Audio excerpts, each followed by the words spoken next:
Hey guys, welcome back to another video, and I just wanted to start off saying that I apologize if the screen looks crooked. The little tripod thing that I've been using to stand up my phone actually broke off, so I duct taped it, but it still won't stand up exactly straight. So I'm really frustrated about it, but it's the best that I can do for right now. So yeah, I do apologize about that. But with that said, let's get into today's video. So this is going to be my August wrap up, which I know it's already pretty late after August.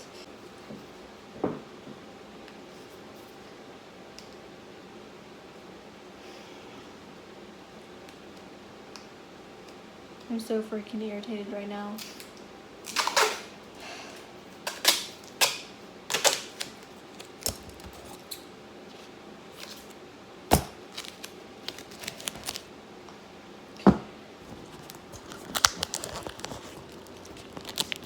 That's really the best that I can do. But so yeah, I know it's a bit after the end of August, but I still wanted to do this anyways. And I also did participate in the newts, so this is also my newts wrap up, which I meant to film a newts TBR, or actually I think I may have actually filmed one, but I just never got around to editing it, which I'm not even surprised. But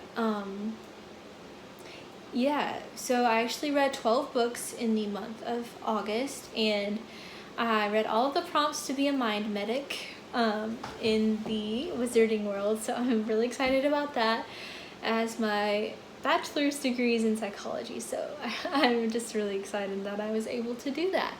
So yeah, without further ado, let's get into what I read. So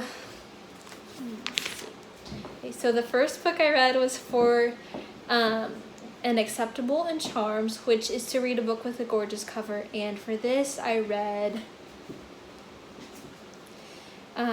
Keeper of the Lost City's Lodestar by Shannon Messenger, and as you can see, this is a beautiful cover. I love the people illustrations, because in this world of the elves, all the elves are known to be really gorgeous, so I think it's pretty fitting for the prompt.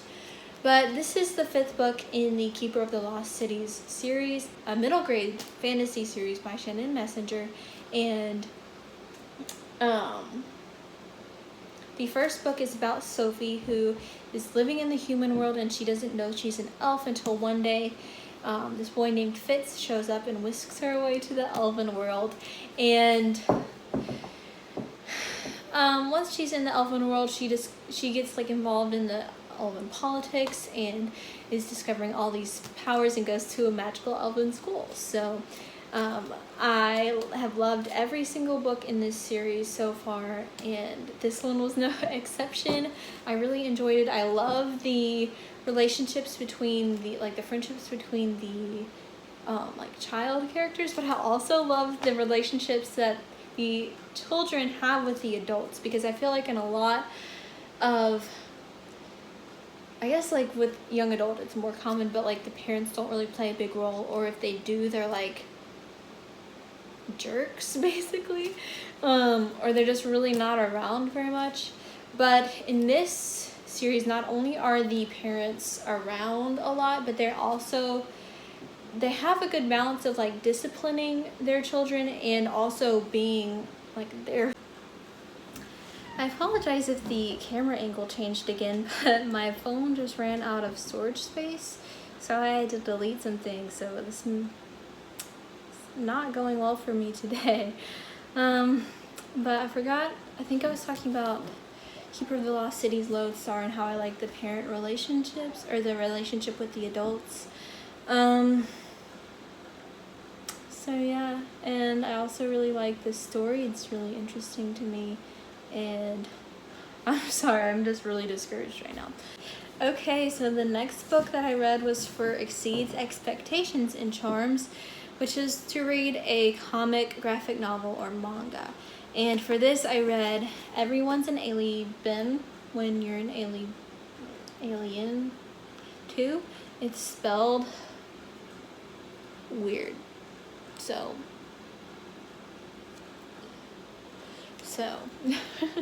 but this is a graphic novel. It's really cute. I really enjoy it. It's about this alien who goes to Earth, and then he just learns a lot about the humans, and it really calls out a lot of like in our society, like existential crisis almost is this what this alien is having.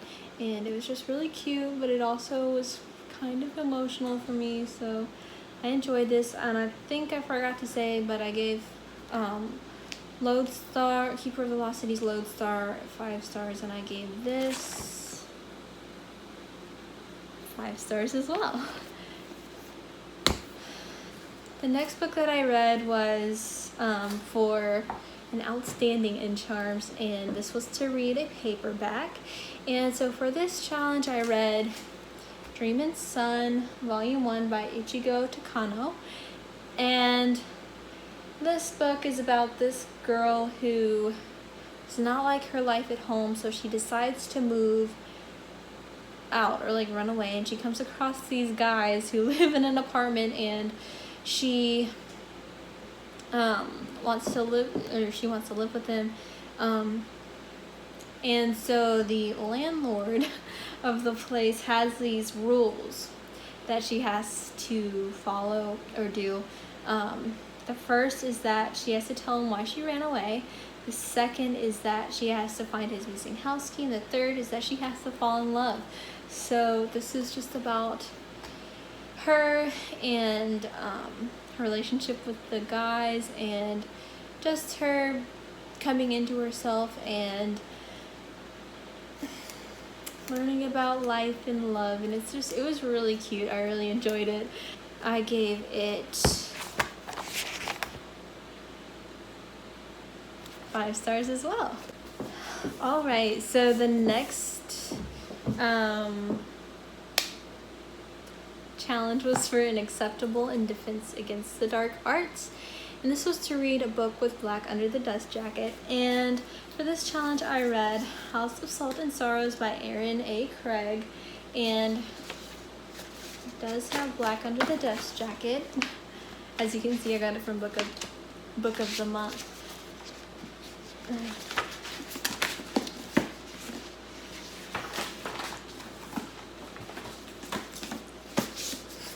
That dust jacket did not want to go back on the book, but yeah, so I read this book in the month of August. I loved this book. I think it's going to be one of my favorite books of the year so far, and it's basically just a retelling of the 12 Dancing Princesses. And the girls, there's 12 princesses obviously, but 4 of them have already died, and the main character, Annalise, one of the sisters, and she thinks that maybe those deaths, there's something more going on than just like circumstantial things. So it takes place in this like seaside manor kind of thing. And I loved this book. I loved the atmosphere of it, the creepiness of it. There's like this really interesting mythology, and there's also these like lush descriptions of the gowns and the shoes and the dancing and the decor of the balls and everything. And it was just really, I'm a huge girly girl, so I was eating it up, but I also love really creepy things like in my stories, so I thought this was a really good like balance of it, I guess. So I really enjoyed that. I tend to like books with really creepy atmospheres or really good atmospheres, so I think that added a lot for me to this book. Okay, so the next book that I read was for exceeds expectations in defense against the dark arts. This is to read the first book that I remember from my TBR, and so this was Rat Queens Volume 2. I read the first volume earlier this year at some point. I liked that one better than this one. I'm honestly not even sure how to describe this. It's a graphic novel. It's about these 4 girls who make up the Rat Queens, and then one is a human. This one is a human who practices like squid magic. This one with the red hair is a dwarf. I think maybe she's an elf, and she's a smidgen, I think. But they basically like have to go on a quest to defeat these monsters, if I remember correctly. So I did enjoy the first one better than the there's my neighbor.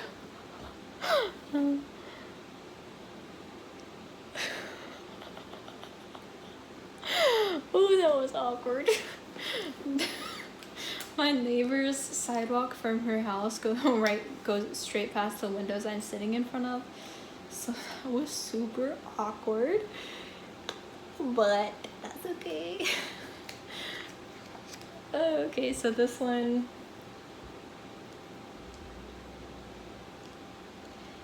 I just didn't enjoy as much. I really don't remember why, and I should have taken notes. But the whole, like, there's this really like crude humor in it, and like in the first one I was like, oh, this is really funny, and now I'm just kind of like, oh, I don't know, I didn't enjoy this one as much as the first one, so yeah, but I still enjoyed it. I think I gave it like a 4 stars. Yeah, I gave it 4 stars. So the next book I read was for an outstanding in defense against the dark arts, which is to read a book by an English author or one that's set in England. And the book that I read for this challenge was Solitaire. And I actually listened to this on audiobook. It's by Alice Oseman, who is, I think she's from England. And this book takes place in England. But yeah, I listened to it on audiobook. I have to say I really didn't enjoy it all that much. I think I gave it either like a 2 or a 2.5. Okay, I think I gave it 2.5. I forgot to write it in my journal. But I felt like the main character's attitudes towards other women I think it just really bothered me, because she was not necessarily like the girliest girl, and she tended to say really negative things about girls who like to like look cute and do their makeup and all that kind of thing, which I mean, you can probably tell that I like to do those things, so it just really kind of rubbed me the wrong way, and I just felt like she was a bit whiny. So I think I had some other problems with it, but that's what I'm really remembering about not liking it right now. So the next book that I read was also on audiobook, and that was for an acceptable in Muggle Studies, which is to read a book with a photo element on the cover, which I listened to Shadow of the Fox by, I think it's Julie Kagawa. If I remember correctly, I actually don't have the physical book, and I just listened to it on audiobook, but it did have like in one place like a forest in the background that was like a photo element of it, so that's why I counted it towards that challenge. I gave this book 4 stars as well. I remember liking the story, but it wasn't like anything special for me. So the next book that I read was for Exceeds Expectations in Muggle Studies, which is to read a book set in our real world. And for that challenge, I read Heretics Anonymous by Katie Henry, and I loved this book. I gave it a 5 stars, and I think it's gonna be one of my favorites of the year, potentially. So this book is about Michael, and his family kind of moves around a lot, so they're moving to a new place at the beginning of this book, and he has to go to Catholic school, except for that Michael is an atheist, so he's not really excited about that. But then he gets to school, and this girl stands up to one of the teachers in class, and he thinks he has found a co-atheist, but she actually wants to be a priest. So Yeah, I thought this book was hilarious. I loved it, but I also thought it tackled some really good topics. Like, I think it did a really good job of calling out some problems with religion, just like prejudices that religions typically have, or at least Christianity. And I grew up in a Christian church, and I've had, especially recently, it's really been bothering me, some of the problems with the Christian church. So to see it written in a book, but I thought I did a good job of calling out the church without necessarily like saying it's bad either way to be religious or to not be religious. So I really, really appreciated that. But it also called out problems that are in the church, which I think is something that's really important. So I really appreciated that. The next book I read, I also don't have a physical copy of, but my sister does, but I didn't borrow it. I just listened to it on audiobook, and that was The Selection by Kara Cass.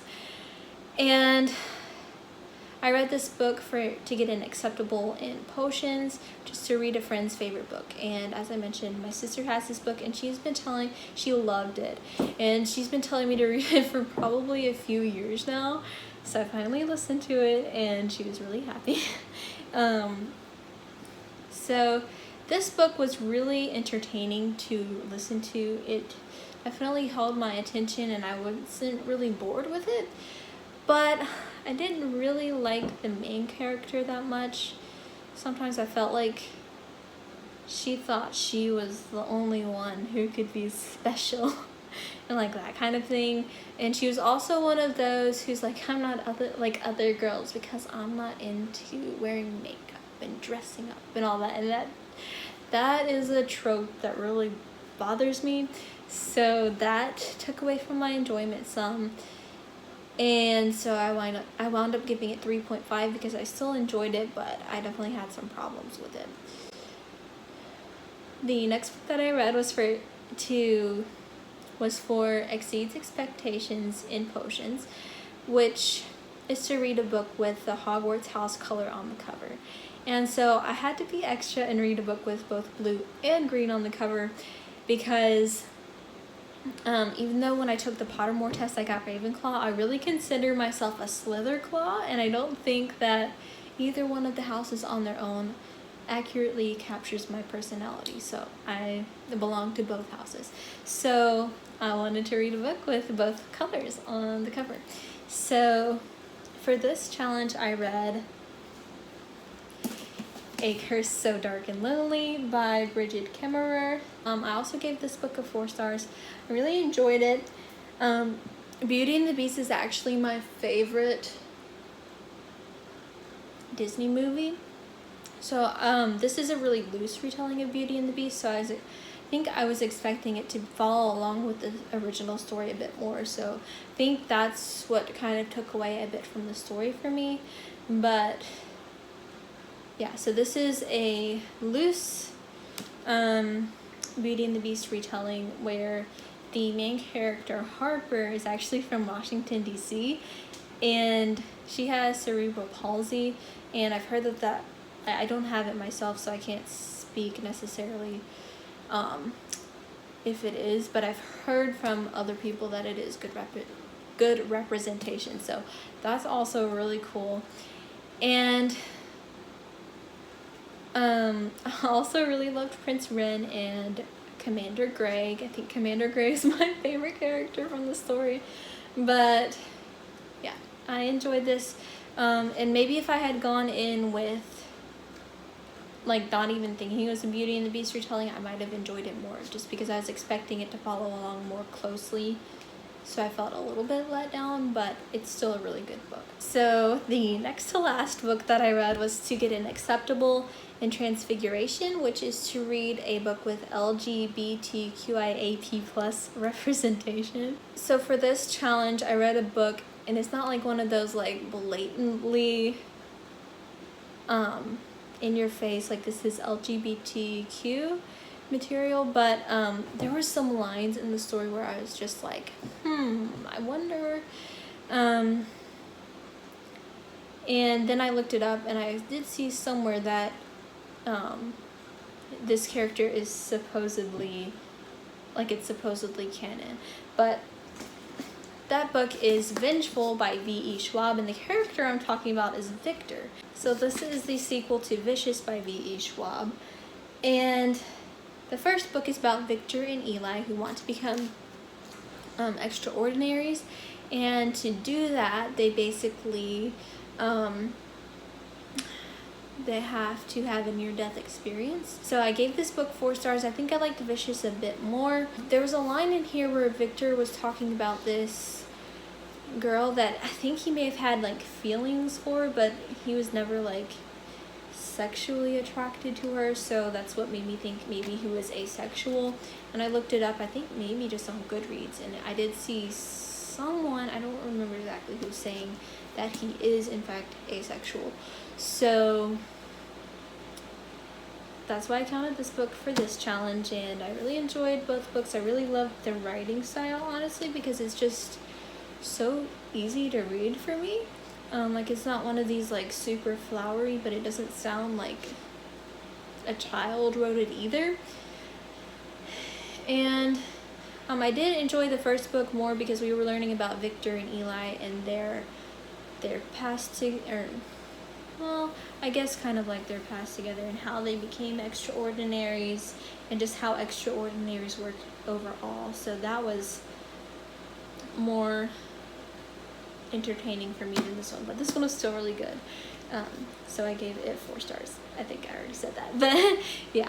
And so the last book I read during the month of August was To Get and Exceeds Expectations and Transfiguration, which is to read a book that was not the first in the series. And for this, I read Dream and Sun Volume 2 by Ichigo Takano. I read this one pretty much back to back with the first volume, and I did enjoy the first volume more, but I couldn't tell if it was just because, oh, my necklace just fell off. Well, that's awkward. I couldn't tell if it was because I read them back to back that I didn't like this one as much, and that I was just like a bit fatigued from the story, but it was still really cute, but I did prefer the first one. But I do want to continue reading this manga. So yeah, those are all the books that I read in the month of August, and I became a mind medic, which I'm so excited about. And yeah, I guess that's all I have for now. So thank you so much for watching, and let me know what books you read in August, or since it's so late already, what books you've been reading in December. In September. Thank you so much for watching, and I'll see you in the next one. Bye!